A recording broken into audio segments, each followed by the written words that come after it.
जय हिंद। मेरे सामने class ninth question number class nine 3.4 question number 6। आइए इसको जानते हैं। Can you think of other ways to find a rational number between any two rational numbers. क्या आपके पास रेशनल नंबर निकालने के 8 तरीके हैं जब आपको 2 रेशनल नंबर दिए हो। लेट्स से मैं आपको पहला तरीका बताता हूँ। इसका नाम है द एवरेजिंग मेथड। इसमें हमें 2 रेशनल नंबर का एवरेज निकालना है। हम एवरेज कैसे निकालते हैं? 2 से डिवाइड करके। जैसे मान लीजिए अगर मैं लेता हूँ 1/3 और दूसरा नंबर लेता हूँ 1/2। मेरे को इनको पहले प्लस करना है, ठीक है। 1/3 प्लस 1/2। तो हमें क्या करना है? इनके डिनोमिनेटर सेम करने हैं। कैसे करूँगा? 2 और 3 के एलसीएम लेके। एलसीएम आएगा 6। 3 के टेबल में 6 कितनी बारी में आता है? 2 बारी में, तो ऊपर भी होगी 2 से मल्टीप्लाई। 2 के टेबल में 6 कितनी बारी में आता है? 3 बारी में, तो ऊपर भी होगी 3 से मल्टीप्लाई। So this is 5/6। 5/6 का मेरे को एवरेज निकालना है। एवरेज कैसे निकालता हूँ? 2 से डिवाइड करके, ठीक है। किसी भी चीज़ का एवरेज कैसे निकलते हैं? 2 से डिवाइड करके। अगर 2 चीज़ें दी हो तो एवरेज क्या कहते हैं? अगर आपके पास ज़्यादा ऑब्जर्वेशंस हो तो ज़्यादा नंबर से डिवाइड करना पड़ेगा। फिलहाल इसको 2 से डिवाइड करना है। 2 को मैं कैसे लिख सकता हूँ? 2/1 भी लिख सकता हूँ। इसलिए इसको 5/6 ऐसे रहेगा, बीच में यहाँ पे मल्टीप्लाई आ जाएगा, इस नंबर का रेसिप्रोकल हो जाएगा। आएगा यहाँ पे आंसर 5 और यहाँ पे आएगा 12।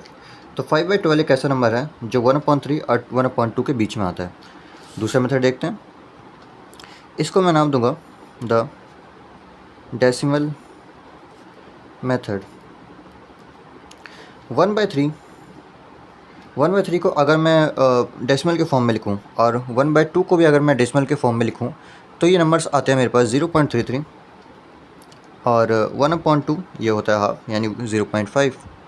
इसको मैं 50 भी लिख दूं क्योंकि डेसिमल के बाद यहाँ पे मेरे को 2 नंबर और यहाँ पे मेरे को 2 नंबर चाहिए, इसलिए मैंने 2 नंबर लिख दिए। सोचिए 33 और 50 के बीच में 33 और 50 के बीच में 3 नेशनल नंबर सोचिए। हम कह सकते हैं 0.40 जो कि आपका बनेगा 0.40। इसको मेरे को बनाना है किस फॉर्म में? इसको बनाना है मेरे को P/Q की फॉर्म में, जो फ्रैक्शन वाली फॉर्म होती है हमारी। इसके लिए मैं इसको कर दूंगा, पहले मैं इसको 0.4 के बराबर लिखूँगा। पॉइंट पर 0 की वैल्यू नहीं होती, तो मैं करूँगा इसको 0.4 के बराबर। क्या 0.4 को मैं डेसिमल के फॉर्म डेसिमल कह रहा हूँ मैं बार बार, सॉरी, फ्रैक्शन की फॉर्म में यानी P/Q की फॉर्म में लिख सकता हूँ? जी हाँ, मैं लिख सकता हूँ। कैसे लिखेंगे? ऊपर वाले नंबर को ऐसे सेम लिखना है।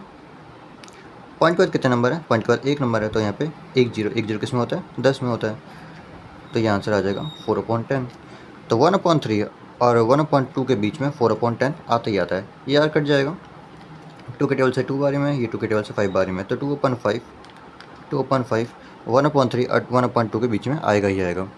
बात करते हैं तीसरे मेथड की। इसको कहते हैं मीडियंट मेथड। मीडियंट मेथड क्या होता है? मीडियंट मेथड में हमें निकालना है उन 2 नंबर का मीडियन। मीडियन बेसिकली जैसे मान लीजिए अगर हमें फिर से ये नंबर दिया 1/3 और 1/2, याद रखना अगर पॉजिटिव आपके पास रेशनल नंबर है तभी ये करना। तो मेरे को क्या करना है? सिंपली इनको प्लस कर देना, ठीक है। 1 और 1 कितना हो जाएगा? 2। 3 और 2 कितना हो जाएगा? 5। मैं भले ही यहाँ पे एक रूल ब्रेक कर रहा हूँ, तो 2 और 3 का यहाँ पे मेरे को एलसीएम लेना था प्लस करने के लिए, लेकिन मैंने अभी ऐसे ही प्लस किया है। 2/5 एक ऐसा नंबर है जो 1/3 और 1/2 के बीच में आएगा ही आएगा। इसी को कहते हैं मीडियंट मेथड। सो ये मैंने 3 मेथड बता दिए। क्वेश्चन में कहा था कि आपके पास कोई और मेथड है रेशनल नंबर निकालने के लिए, तो मैंने यहाँ पे आपको 3 मेथड बता दिए। यही था आपका क्वेश्चन। आई होप आपको वीडियो समझ में आई होगी। कोई भी दिक्कत तो आप मेरे से पूछ सकते हैं। जय हिंद।